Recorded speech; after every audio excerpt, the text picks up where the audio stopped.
hormati, berikut ini kita akan sama-sama menyaksikan prosesi launching seremoni Peraturan LKPP Nomor 5 Tahun 2022. 3, 2, 1. Berikan tepuk tangan yang meriah. Baiklah Bapak dan Ibu hadirin. Makanan Nobel yang diberikan oleh LKPP.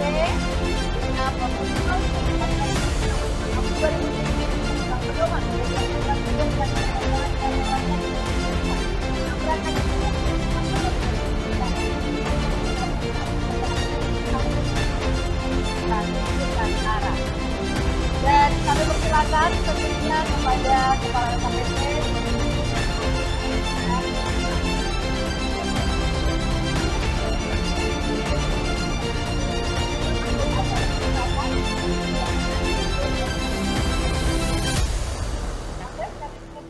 Lembaga Kebijakan Pengadaan Barang Jasa Pemerintah telah melakukan inovasi pengadaan untuk ibu kota negara.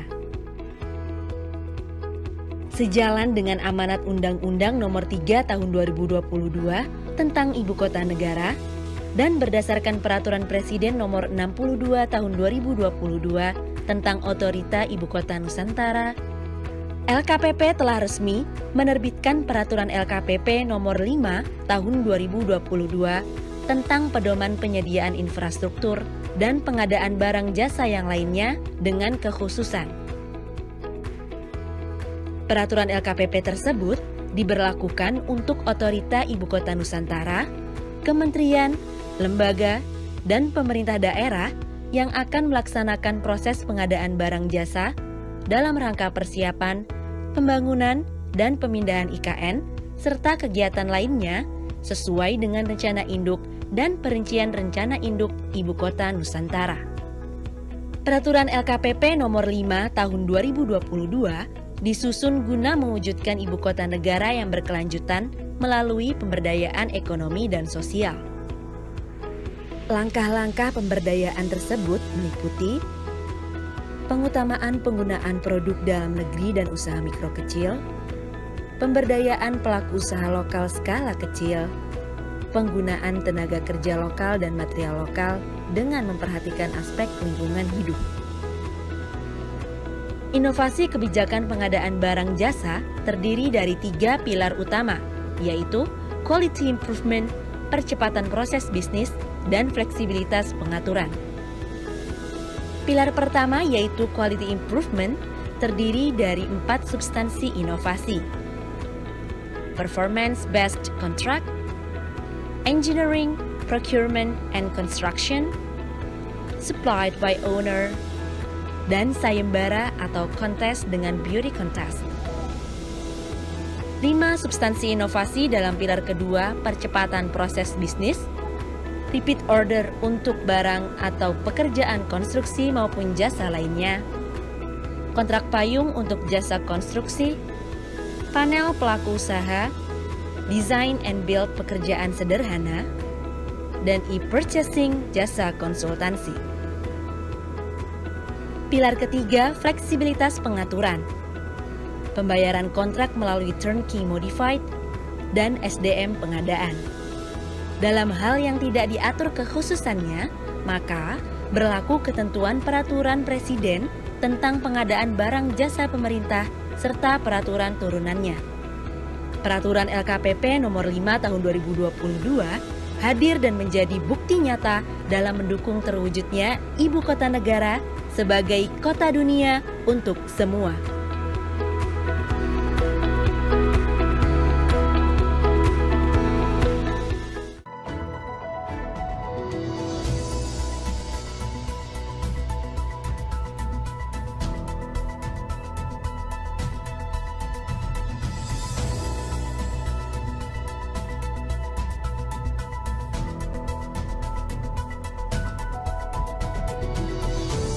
Halo Sobat Sirup, selamat datang di tutorial unduh data RUP melalui aplikasi Sirup. Tutorial ini untuk Sobat Sirup yang membutuhkan data rencana umum pengadaan dengan memanfaatkan fitur yang ada di aplikasi Sirup. Berikut beberapa alternatif untuk mengakses dan mengunduh data Rencana Umum Pengadaan atau RUP. Yang pertama, melalui menu cari paket. Yang kedua, melalui menu unduh paket RUP. Dan yang ketiga, melalui menu Moner OLAP. Hari ini kita akan membahas alternatif yang kedua. Untuk alternatif kedua ini, pengguna dapat memilih menu unduh submenu paket RUP. Berikut halaman unduh paket RUP. Silakan pilih buat ulang berkas dan tunggu hingga proses 100%. Kemudian, pilih ikon PDF pada bagian unduh berkas PDF. Khusus akses PPE-KL atau Pemda dan PA-KL dapat memilih satuan kerja tertentu sesuai kebutuhan. Berikut dokumen hasil unduh paket RUP yang terdiri dari paket RUP terumumkan dan draft paket. Perlu diingat bahwa proses buat ulang berkas hanya bisa dilakukan 2 kali dalam 1 hari. Namun, Anda bisa mengunduh file tersebut berulang kali. Untuk informasi lebih lanjut, silakan menghubungi kontak berikut. Sekian dan sampai jumpa di video berikutnya ya Sobat Sirup. Pada kesempatan ini saya akan coba untuk menjelaskan mengenai progres penginputan RUP pada aplikasi Sirup. Yang pertama, Bapak Ibu dapat mengunjungi sirup.lkpp.go.id, kemudian pilih menu dashboard. Inilah dashboard Sirup 2022 yang diupdate sesuai dengan tanggal per 6 Juni 2022. Pada halaman pertama, Bapak Ibu akan melihat overview Rencana Umum Pengadaan tahun anggaran 2022. Ada jumlah total KLPD yang telah mengumumkan RUP sebanyak 621 dari 624 KLPD. Kemudian ada total paket, ada pagu RUP sebesar 1056,7 triliun, belanja pengadaan 1030,6 triliun. Lalu juga ada progres penyedia 58,9% dan swak lola 41,1%. Untuk PDN kita ada di angka 87% atau senilai 542,9 triliun. Sedangkan untuk UMK-nya sebesar 47% atau senilai 289,5 triliun. Di sini juga kita bisa lihat pagu dan paket per jenis pengadaan. Yang paling banyak yaitu pekerjaan konstruksi dengan jumlah paket 251.148. Jenis pengadaan barang dengan jumlah paket 1.586.891. Sedangkan ada juga pagu dan paket per metode pengadaan. Pengadaan menggunakan e-tendering memiliki paket sebanyak 104.736,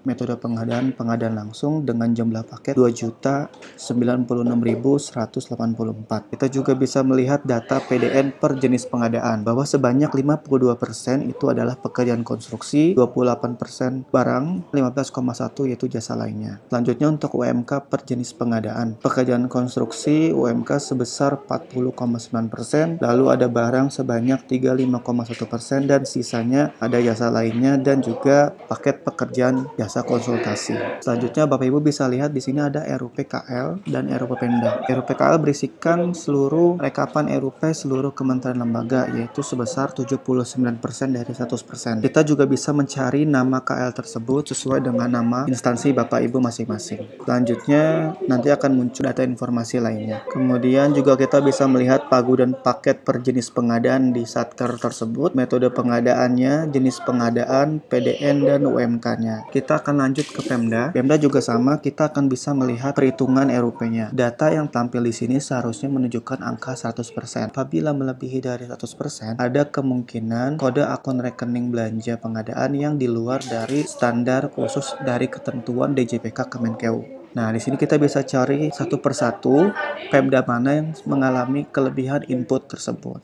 Sebagai contoh, kita bisa lihat di Papua melebihi 156%. Nah, ini bisa jadi ditetapkan karena ada beberapa tata cara penginputan kode RUP atau kode akun rekening yang tidak seharusnya diinputkan atau diwajibkan input di sirup. Apabila kita mengacu kepada peraturan LKPP nomor 11 tahun 2021 tentang pedoman perencanaan pengadaan barang jasa pemerintah, akun belanja yang diasosiasikan dengan belanja pengadaan barang jasa pemerintah daerah terdapat pada akun belanja operasional, yaitu akun belanja barang jasa yaitu 5.01.02 dan akun belanja modal 5.02. Namun tidak tertutup kemungkinan belanja pengadaan pemerintah daerah terdapat pula pada akun belanja hibah yaitu 5.01.05, belanja bantuan sosial 5.01.06 dan belanja tidak terduga 5.03. Sebaliknya, apabila seluruh paket kegiatan pada akun belanja barang jasa 5.0102 dikategorikan sebagai belanja pengadaan. Hal ini, perhitungan nilai RUP sama dengan sirup dinilai atau berdasarkan pada perhitungan persentase nilai pagu RUP sesuai dengan Direktorat Jenderal Perimbangan Keuangan Kementerian Keuangan atau DJPK Kemenkeu. Selanjutnya, apabila Pemda mengalami kelebihan dari proses pengumuman RUP sebanyak lebih dari 100%, pemerintah daerah dapat melakukan proses evaluasi, revisi, dan perencanaan pengadaan barang jasa dengan baik dan khususnya dalam memetakan dan mengidentifikasi mana belanja kegiatan yang bisa dikategorikan ke dalam pengadaan barang jasa untuk diumumkan RUP-nya melalui sirup. Hal ini untuk mencegah presentasi pengumuman RUP yang melebihi 100% atau di atas nilai belanja pengadaannya. Apabila sudah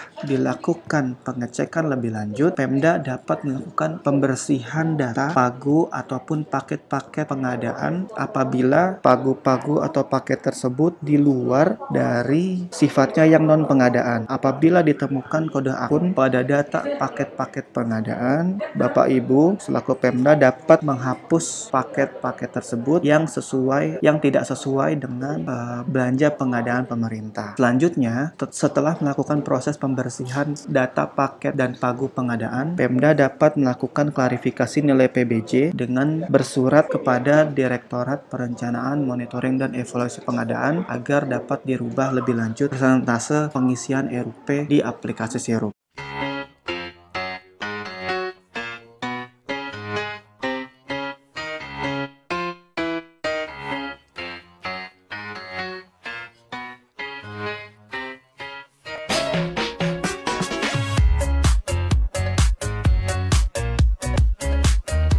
Kalau perencanaan baik, maka 50% kegiatan kita sudah selesai. Kalau perencanaan kita sudah baik, ya, mudah-mudahan tujuan kita tadi itu bisa kita wujudkan. Kalau perencanaan kita tidak baik, maka dikhawatirkan tujuan-tujuan kita yang baik tadi hanya menjadi sebuah harapan. Ada 3 tahapan besar sebetulnya di dalam pengadaan barang jasa pemerintah, yaitu perencanaan pengadaan, kemudian persiapan. Nah, persiapan ini ada 2, persiapan pengadaan dan persiapan pemilihan, ya. Kemudian pelaksanaan. Nah, pelaksanaan juga ada 2, pelaksanaan pemilihan penyediaannya dan pelaksanaan kontraknya.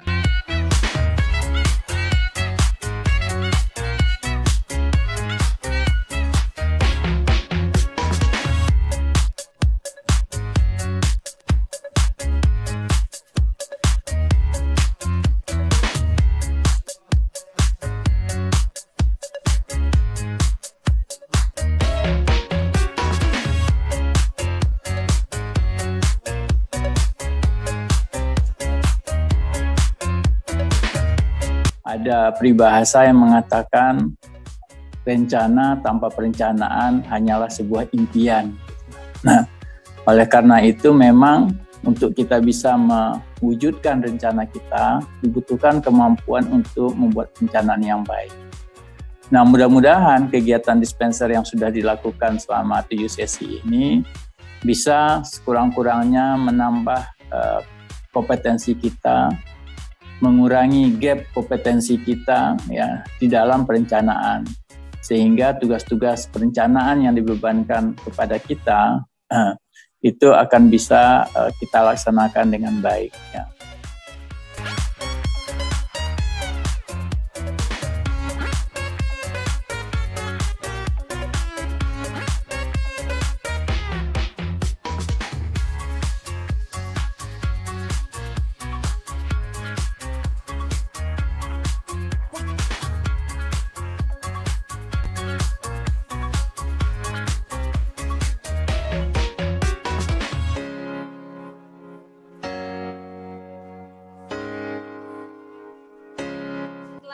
sehat Bapak Imam Habibie.